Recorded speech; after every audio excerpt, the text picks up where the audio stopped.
Odd as it may seem, power lines have become a somewhat popular source of urban fascination.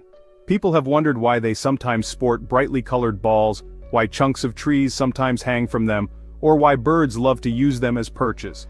While these mysteries have ready explanations, another utility phenomenon doesn't. Why do people often see pairs of shoes dangling from power lines? If you're curious about more intriguing urban mysteries like this, don't forget to like, comment, and subscribe for more fascinating stories.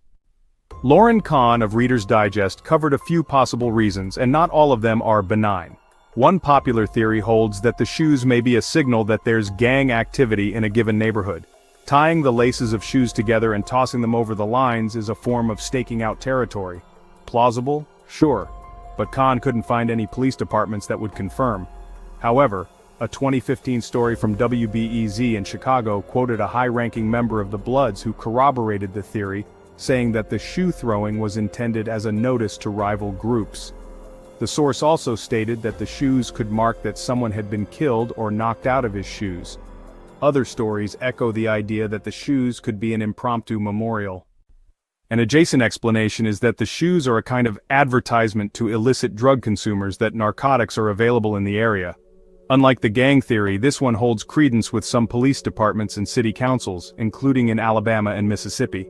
Because it's ambiguous, as opposed to, say, a large "buy drugs here" sign, it's possible dealers might be willing to advertise with a pair of sneakers.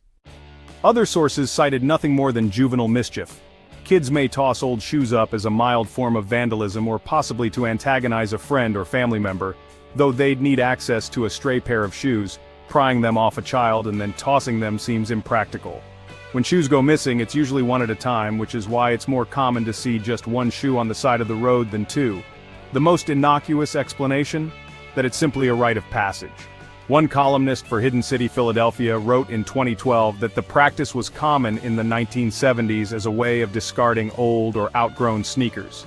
Because some lines had multiple pairs, it appeared that the tossing was often kids emulating behavior. More recently, students at the University of Michigan observed that the act was simply commemorating their graduation. Shoes dangle from lines near rented student housing, and some have names of graduates and dates written on them. There's likely no one motive for the shoe tossing. It may, however, be in decline. Chicago, for example, received more than 1,100 requests to remove the shoes in 2008. Those numbers had dropped by 71% by 2014. Whatever the motive for tossing them, the shoes pose a risk of interrupting the power line's performance. Often utility companies will honor requests to have them taken down.